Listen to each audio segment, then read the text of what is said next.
കഴിഞ്ഞ കുറച്ച് ദിവസങ്ങളായി കൊല്ലം സുധീരെ മകൻ കിച്ചുവും ഭാര്യ രേണുസുധിയും തമ്മിലുള്ള വിവാദങ്ങളാണ് സോഷ്യൽ മീഡിയയിൽ കത്തി നിൽക്കുന്നത്. തൻ്റെ അച്ഛൻ ജീവിച്ചിരുന്നപ്പോഴും മരണശേഷവും താൻ വീട്ടിൽ അനുഭവിച്ച കാര്യങ്ങളാണ് കിച്ചു ദിവസങ്ങൾക്ക് മുമ്പ് സോഷ്യൽ മീഡിയയോട് തുറന്നു പറഞ്ഞത്. തൻ്റെ ഇപ്പോഴത്തെ അമ്മയല്ലേ രേണു അമ്മ, അവരെ അച്ഛൻ വിവാഹം കഴിക്കുന്നതിന് മുമ്പേ ഒരു വീഡിയോ കോളിലൂടെയാണ് താൻ അവരെ കണ്ടത്.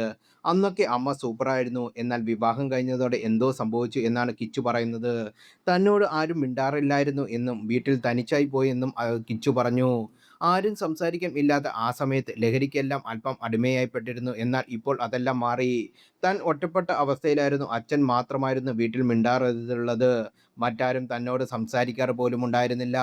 അച്ഛൻ മരിച്ചതോടെ ഞാൻ തീർത്തും ഒറ്റപ്പെട്ടു. മരിച്ചപ്പോൾ പോലും ആരും നല്ല രീതിയിൽ അല്ല പെരുമാറിയിട്ടുണ്ടായിരുന്നത്. മൃതദേഹം കൊണ്ടുവരാൻ പോയപ്പോൾ 5 സ്റ്റാർ ഹോട്ടലിൽ കയറി പലരും ഭക്ഷണം കഴിച്ചു എന്നൊക്കെ രീതിയിലുള്ള പ്രതികരണങ്ങൾ നടന്നിരുന്നു. പിന്നാലെ വലിയ രീതിയിൽ വിമർശനമാണ് രേണു മെഹ്സൂദി സോഷ്യൽ മീഡിയയിൽ നേരിട്ടത്. എന്നാൽ ഇതിനെല്ലാം മറുപടി ആ സമയത്ത് രേണു നൽകിയിരുന്നെങ്കിലും കിച്ചുവിന് ഒരു വ്യക്തമായ മറുപടി നൽകാനുണ്ടായിരുന്നില്ല. ഇപ്പോൾ ഇതാ കിച്ചുവിനോട് തനിക്ക് ഒരു കാര്യം മാത്രമാണ് പറയാനുള്ളത് എന്നാണ് രേണു പറയുന്നത്. സുധിച്ചേട്ടൻ മരിക്കുമ്പോൾ തനിക്ക് ആകെ ഉണ്ടായിരുന്നത് കുറച്ച് കടങ്ങൾ മാത്രമാണ്. കുറേ പ്രാരാബ്ധങ്ങളും കടങ്ങളും 2 മക്കളെയും മാത്രമാണ് സുധിച്ചേട്ടൻ എനിക്ക് തന്നിട്ട് പോയത്. ഇപ്പോൾ ഇതാ കിച്ചുവിനോട് തനിക്ക് ഒരു കാര്യം മാത്രമാണ് പറയാനുള്ളത് എന്നാണ് രേണു പറയുന്നത്.